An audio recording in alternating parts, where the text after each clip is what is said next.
اعوذ باللہ من الشیطان الرجیم، بسم اللہ الرحمن الرحیم۔ السلام علیکم۔ آج ہم شروع کرتے ہیں 8 کلاس کی اردو کی بک کا سبق نمبر 23 آدمی نامہ۔ سب سے پہلے ہم پڑھنے سے پہلے والے سوالات دیکھتے ہیں۔ سوال نمبر 1 ہے، انسان اس دنیا میں کون کون سے کام کرتے ہیں؟ اس کا جواب ہے، انسان اس دنیا میں مختلف کام کرتے ہیں اور مختلف شعبوں سے وابستہ ہیں۔ کوئی ٹیچر ہے، کوئی کاروبار کرتا ہے تو کوئی زمیندار ہے، کوئی ٹھیکیدار ہے غرض یہ کہ کوئی کارخانے کا مالک ہے اور کوئی مزدور۔ دوسرا سوال ہے، آپ کو کون سا کام زیادہ پسند ہے؟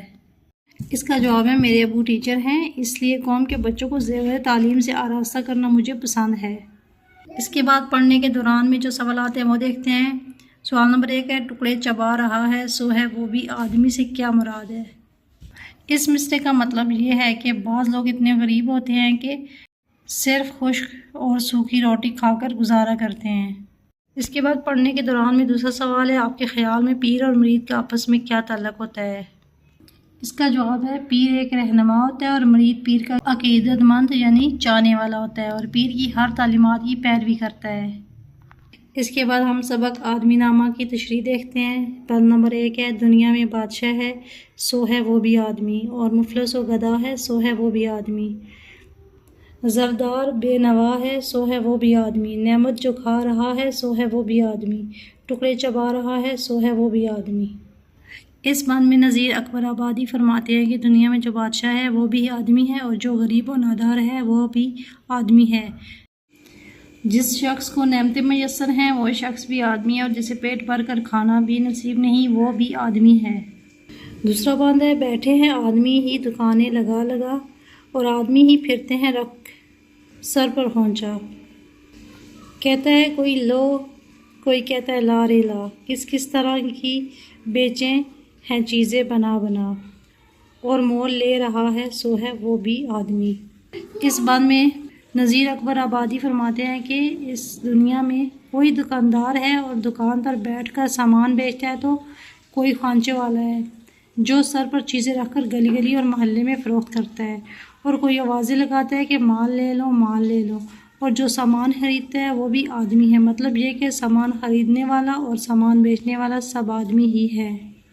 تیسرا بند ہے، ہاں آدمی ہی لال و جوار میں بے بہا، اور آدمی خاک سے بدتر ہے ہو گیا، کالا بھی آدمی ہے کہ الٹا ہے جو توا، گورا بھی آدمی ہے کہ ٹکڑا ہے چاند سا، بد شکل بدنما ہے سو ہے وہ بھی آدمی۔ بند نمبر 3 کی تشریح ہے۔ اکبر اللہ آبادی اس بند میں فرماتے ہیں کہ جو انسان اپنی قدر و قیمت کے لحاظ سے اونچا ہے اور لعل و جوہر کی طرح قیمتی ہے تو وہ بھی آدمی ہے، اور جس کی حیثیت مٹی سے بھی بدتر ہے وہ بھی آدمی ہے، اور اس دنیا میں چاند کی طرح چمکنے والا خوبصورت بھی آدمی ہے اور توے کی طرح کالا اور بدصورت چہرے والا بھی آدمی ہے۔ بند نمبر 4 ہے، مرنے میں آدمی ہی کفن کرتے ہیں تیار، نہلا دھلا اٹھاتے ہیں کاندھے پر کر سوار، کلمہ بھی پڑھتے جاتے ہیں روتے ہیں زار و زار، سب آدمی ہی کرتے ہیں مردے کا کاروبار، اور جو مر گیا ہے سو ہے وہ بھی آدمی۔ بند نمبر 4 میں نذیر اکبر آبادی کہتے ہیں کہ مرنے کے بعد کفن پہنانے والا بھی آدمی ہے، اسی طرح قبرستان لے جانے والا، جنازے میں شرکت کرنے والا، میت کے ساتھ کلمہ پڑھتے ہوئے چلنے والا، مردے کی آخری رسومات ادا کرنے والا اور نماز جنازہ پڑھانے والا سب کے سب آدمی ہی ہیں، اور مرنے والا بھی آدمی ہے۔ آخری بند ہے، اشراف اور کمینے سے لے شاہ تا وزیر، یہ آدمی ہی کرتے ہیں سب کار دل پذیر، یہاں آدمی مرید ہے اور آدمی ہی پیر، اچھا بھی آدمی ہی کہتا ہے اے نذیر، اور سب میں جو برا ہے سو ہے وہ بھی آدمی۔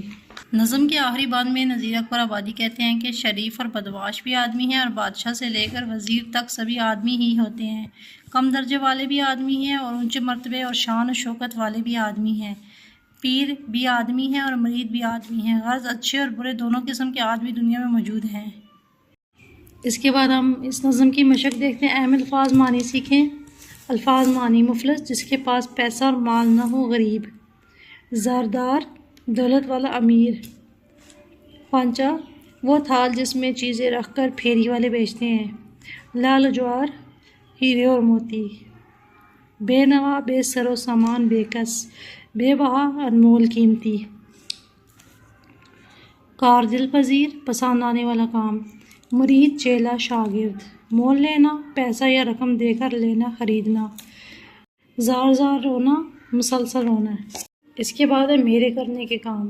سوال نمبر 2 ہے دیے ہوئے سوالات کے جوابات لکھیں۔ الف، نظم میں آدمی کو ملنے والے کون کون سے عہدوں کا ذکر کیا گیا ہے؟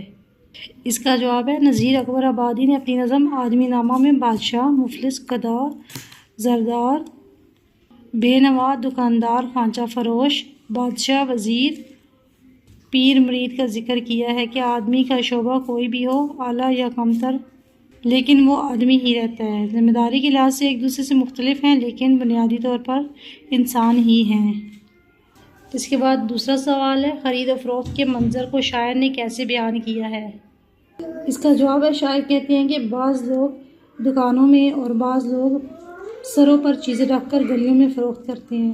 پھیری والے اکثر آوازیں لگاتے ہیں، چیزیں لے لو، چیزیں لے لو، اور لوگ گھروں سے نکل کر ضرورت کے مطابق ان سے چیزیں خریدتے ہیں۔ تیسرا سوال ہے کسی شخص کے مر جانے پہ باقی لوگ کون سے کام کرتے ہیں؟ اس کا جواب ہے کسی شخص کے مرنے پر باقی لوگ مرنے والے کو غسل دیتے ہیں، کفن پہناتے ہیں، قبر تیار کرتے ہیں، اس کی نماز جنازہ پڑھاتے ہیں اور اسے قبرستان لے جا کر دفناتے ہیں۔ چوتھا سوال ہے آپ کو اس نظم کا کون سا مصرع، شعر یا بند زیادہ پسند آیا ہے؟ پسندیدگی کی وجہ بھی بیان لکھیں۔ اس کا جواب ہے مجھے اس نظم کا آخری بند پسند آیا ہے کیونکہ اس بند میں نذیر اکبر آبادی نے نظم کا اہم نقطہ بیان کیا ہے۔ وہ فرماتے ہیں کہ اس دنیا میں امیر، غریب، اچھے برے، ادنا والا، ہر قسم کے لوگ موجود ہیں لیکن بنیادی طور پر وہ سب آدمی ہی ہوتے ہیں۔ آخری سوال ہے اس نظم کے ذریعے سے شاعر کیا پیغام دینا چاہتے ہیں؟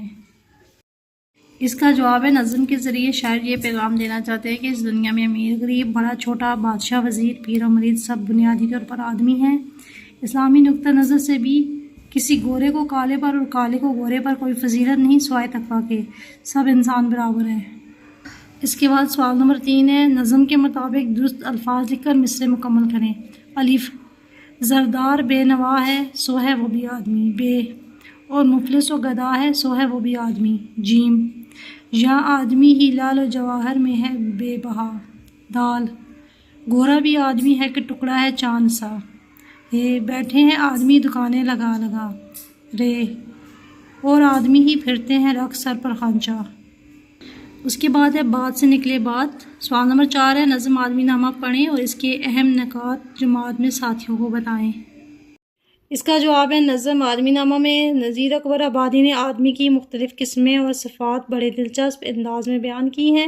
اکبر فرماتے ہیں کہ بادشاہ، وزیر، امیر، غریب سب بنیادی طور پر انسان ہی ہوتے ہیں، نیک اور بد سب آدمی ہیں، دوست بھی آدمی اور دشمن بھی آدمی ہی ہوتا ہے۔ اس کے بعد اگلا سوال ہے سوال نمبر 5 دی ہوئی نظم کے درج ذیل بند سنیں اور آخر میں دیے ہوئے سوالات کے زبانی جواب دیں۔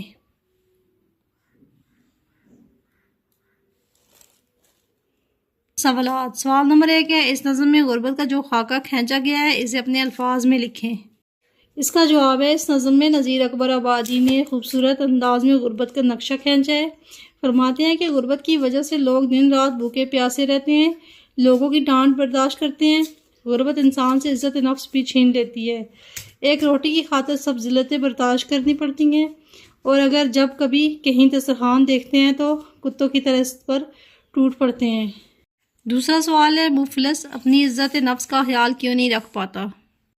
اس کا جواب ہے مفلس آدمی اپنی عزت نفس کا خیال اس لیے نہیں رکھ پاتا کیونکہ اسے پیٹ کی آگ بجھانے کے لیے دوسروں کے سامنے ہاتھ پھیلانا پڑتا ہے جس سے عزت نفس ختم ہو جاتی ہے۔ تیسرا سوال ہے مفلسی غریبوں کو آپس میں کس طرح سے لڑاتی ہے؟ اس کا جواب ہے نذیر اکبر آبادی کہتے ہیں کہ جس طرح کتے ہڈیوں کو دیکھ کر آپس میں لڑتے ہیں اسی طرح غریب آدمی روٹی کی خاطر دسترخوان پر ٹوٹ پڑتا ہے۔ آخری سوال ہے آپ کے خیال میں اس نظم کا کیا عنوان ہونا چاہیے؟ اس کا جواب ہے میرے خیال میں اس نظم کا عنوان مفلسی ہونا چاہیے۔ سوال نمبر 6 ہے اس نظم کو درست اتار چڑھاؤ اور روانی سے پڑھیں اور جماعت میں ساتھیوں کو سنائیں۔ اس کے بعد قواعد سیکھیں۔ سوال نمبر 7 ہے دیے ہوئے محاوروں کو استعمال کرتے ہوئے جملے بنائیں۔ پانی پانی ہونا، پالا پڑنا، جان میں جان آنا، ٹکا سا جواب دینا، بات کا پتنگڑ بنانا، سانپ سونگھ جانا، آنکھ کا تارا ہونا، سبز باغ دکھانا۔ الفاظ جملے۔ پانی پانی ہونا، غریب باپ اپنے بیٹے کے کرتوت دیکھ کر پانی پانی ہو گیا۔ پالا پڑنا، دیر سے رات کو گھر لوٹنے پر گلی میں اسلم کا پالا کتوں سے پڑ گیا۔ جان میں جان آنا۔ اسکول سے گھر لیٹ آنے پر بچے کو دیکھ کر ماں کی جان میں جان آ گئی، ٹکا سا جواب دینا۔ عائشہ نے ٹکا سا جواب دے کر خطاب دینے سے انکار کر دیا۔ بات کا پتنگڑ بنانا۔ بعض عورتیں چھوٹی سی بات کا پتنگڑ بنا دیتی ہیں۔ سانپ سونگھ جانا۔ پولیس کو دیکھ کر چور کو سانپ سونگھ گیا۔ آنکھ کا تارا ہونا۔ احمد سب کی آنکھوں کا تارا ہے۔ سبز باغ دکھانا۔ اسلم احمد کو سبز باغ دکھا کر اپنے ساتھ شہر لے گیا۔ کچھ نیا لکھیں۔ سوال نمبر 8 ہے، نظم آدمی نامہ پڑھیں اور اس کا مرکزی خیال اپنے الفاظ میں لکھیں۔ مرکزی خیال۔ اس نظم میں نذیر اکبر آبادی نے انسان کی عادات اور قسمیں بڑے فلسفیانہ طریقے سے بتائی ہیں۔ وہ کہتے ہیں کہ بادشاہ، فقیر، امیر و غریب، نعمتیں پانے والا اور بھوکا رہنے والا سب آدمی ہی ہیں، غرض یہ کہ نیک بھی آدمی ہے اور بد بھی آدمی ہے۔ سوال نمبر 9 ہے، درجہ ذیل بند کی تشریح لکھیں۔ مرنے میں آدمی ہی کفن کرتے ہیں تیار، نہلا دھلا اٹھاتے ہیں کاندھے پر سوار، کلمہ بھی پڑھتے جاتے ہیں، روتے ہیں زار زار، سب آدمی ہی کرتے ہیں مردے کے کاروبار، اور وہ جو مر گیا ہے سو ہے وہ بھی آدمی۔ نظم کے بند نمبر 4 میں نذیر اکبر آبادی کہتے ہیں کہ مرنے کے بعد کفن پہنانے والا بھی آدمی ہے، اسی طرح قبرستان لے جانے والا، جنازے میں شرکت کرنے والا، میت کے ساتھ کلمہ پڑھتے ہوئے چلنے والا، مردے کی آخری رسومات ادا کرنے والا اور نماز جنازہ پڑھانے والا، سب کے سب آدمی ہی ہے اور مرنے والا بھی آدمی ہے۔ اس کے بعد سوال نمبر 10 ہے، درخواست۔ میں جناب میونسپل آفیسر ضلع لکی مروت، گزارش ہے کہ ہم میلہ شہاب خیل کے باسی ہیں۔ یہ گاؤں شہر سے 1 کلومیٹر جنوب کی طرف واقع ہے۔ گزشتہ چند روز سے ہمارے گاؤں میں مچھروں کی بہتات ہو گئی ہے۔ گاؤں کے 2 رہائشی محمد افضل اور نوید کو مچھروں نے کاٹ کاٹ کر بے حال کر دیا ہے۔ اب ان میں ڈینگی مچھر کے جراثیم تشخیص ہوئے ہیں، اس لیے آپ سے گزارش ہے کہ بالاتخیر ہمارے گاؤں میں ڈینگی مچھر مار ٹیمیں تشکیل دے کر بھیجیں، نیز اگر مچھر دانیوں کا بندوبست بھی کیا جائے تو اور بھی بہتر ہوگا۔ امید ہے کہ آپ ہماری گزارش کو سنجیدگی سے لے کر کارروائی کا آغاز کریں گے۔ درخواست گزار محمد اسماعیل، گاؤں میلہ شہاب خیل، لکی مروت۔ اس کے بعد ہمارے کرنے کے کام میں سوال نمبر 11، آپ کے خیال میں وہ کس طرح کے حالات ہوں گے جنہوں نے شاعروں کو اس طرح کی نظم لکھنے کی ترغیب دی تھی؟ اس کا جواب ہے، نذیر اکبر آبادی ایک عوامی شاعر تھے۔ انہوں نے عوام کے بیچ رہ کر زندگی گزاری، ہر شعبے کے افراد کو قریب سے دیکھا۔ انہوں نے امیروں کو عیش کرتے دیکھا اور غریبوں کو روٹی کے لیے ترستے دیکھا۔ ان کا پالا نیک اور بد ہر طرح کے لوگوں سے پڑا۔ وہ دنیاوی اونچ نیچ سے اچھی طرح واقف تھے، لہٰذا ان سب باتوں سے مجبور ہو کر انہوں نے یہ نظم لکھی جس میں انہوں نے معاشرے کا اصل چہرہ سامنے لایا۔ اس کے بعد سوال نمبر 12 ہے، اس نظم میں آدمی کے مختلف روپ بیان کیے گئے ہیں، آپ ان کے علاوہ آدمی کے کچھ اور روپ سوچیں اور ان کی ذمہ داریوں سے متعلق معلومات حاصل کریں۔ اس کا جواب ہے، یہ نظم اکبر آبادی نے تقریباً 250 سال پہلے لکھی۔ اس نظم میں موجود طبقات پر نذیر نے قلم اٹھایا۔ وقت کے ساتھ ساتھ اگرچہ آدمی نے دیگر روپ بھی اختیار کر لیے ہیں، لیکن ان کی بنیاد وہی امارت اور غربت، نیکی اور بدی، اخلاص اور ریاکاری پر ہے۔ اس نظم میں انہوں نے معاشرے کا اقتصادی، مذہبی، اجتماعی اور انفرادی انتظامی سطح پر جائزہ لیا ہے، لیکن اگر ہم غور کریں تو ہم کہہ سکتے ہیں کہ آج کل کے سیاسی رہنما بھی جدید آدمی کے نئے روپ ہیں۔ سوال نمبر 13 ہے، لائبریری سے نذیر اکبر آبادی کی شاعری کی کتاب حاصل کریں اور اس میں سے ان کی کوئی اور نظم پڑھ کر جماعت میں ساتھیوں کو سنائیں۔ تو اسٹوڈنٹس، اس کا جواب آپ نے خود سے دینا ہے۔ ملتے ہیں نیکسٹ ویڈیو میں۔ اگر آپ کو یہ ویڈیو اچھی لگے تو اس کو لائک اور شیئر ضرور کریں اور چینل کو ضرور سبسکرائب کریں۔ جزاک اللہ۔